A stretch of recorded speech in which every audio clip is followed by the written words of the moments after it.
Ob obisku predsednika vlade Češke republike v Sloveniji je na GZS 13. aprila 2015 potekal Češko-slovenski poslovni forum, ki ga je organizirala Gospodarska zbornica Slovenije v sodelovanju z javno agencijo Spirit. Udeleženci srečanja sta nagovorila predsednika vlad Republike Slovenije in Republike Češke, dr. Miro Cerar in Bohuslav Sobotka. Češki premijer se je ob prihodu vpisal tudi v častno knjigo gostov GZS. V plenarnem delu, na katerem so predstavili poslovni okolji obeh držav in izkušnje nekaterih podjetij, so sledili individualni razgovori med češkimi in slovenskimi gospodarstveniki. Predstavniki tako politike kot gospodarstva so se strinjali, da obisk češkega predsednika vlade odpira novo poglavje v medsebojnem sodelovanju, ki ga je mogoče uspešno nadgraditi z investicijskimi vlaganji, z novo infrastrukturo, pa tudi s skupnimi nastopi na tretjih trgih.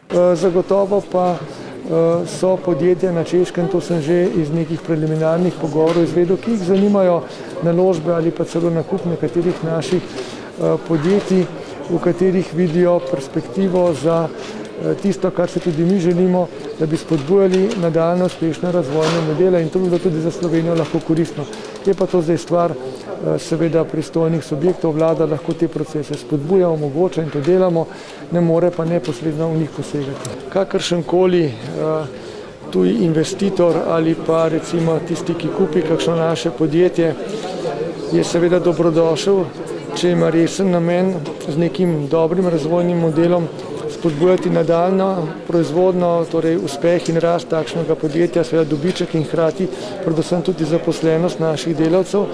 Zato si venomer prizadevam poudarjati in verjamem, da bo to tudi zelo jasno napisano v strategiji upravljanja državnih naložb, da je treba pač spodbujati tiste tuje investitorje ali pa kupce naših naložb, ki imajo ravno te cilje, da torej želijo nek razvoj podjetja, ne pa da pridejo sem z nekimi špekulativnimi in podobnimi nameni.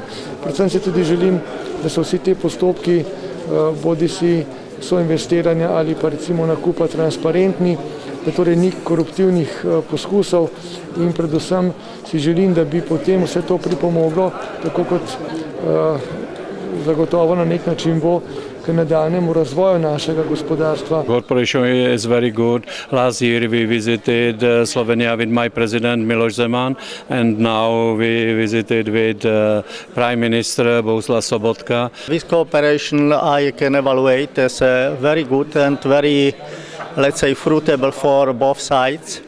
The first contact with Slovenian company Litostroj Power was in the year 1996. When Litostroj bought Czech company Čeká Neblansko Engineering.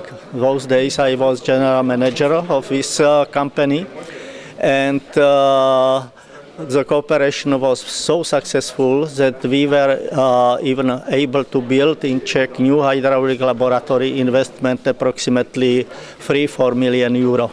I think Slovenia is a fantastic country, very good export market for the Czech Republic, and so I'm very positive about it. Na češkem trgu smo že prisotni več kot 15 let in imamo zelo dobre izkušnje. Smo eden izmed ključnih playerjev na trgu, tako da moram reči, da smo dokaj zadovoljni.